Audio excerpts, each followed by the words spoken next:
ഒരു തൈ നടാം കൊച്ചു മക്കൾക്കു വേണ്ടി, ഒരു തൈ നടാം 100 കിളികൾക്കു വേണ്ടി, ഒരു തൈ നടാം നല്ല നാളേക്കു വേണ്ടി.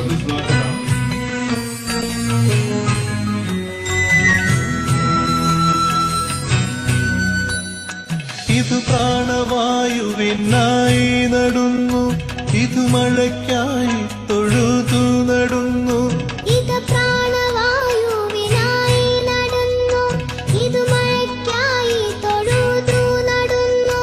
അഴകിനായി തണലിനായി തേൻ പഴങ്ങൾക്കായി 100 തൈകൾ നിറഞ്ഞു നടുന്നു.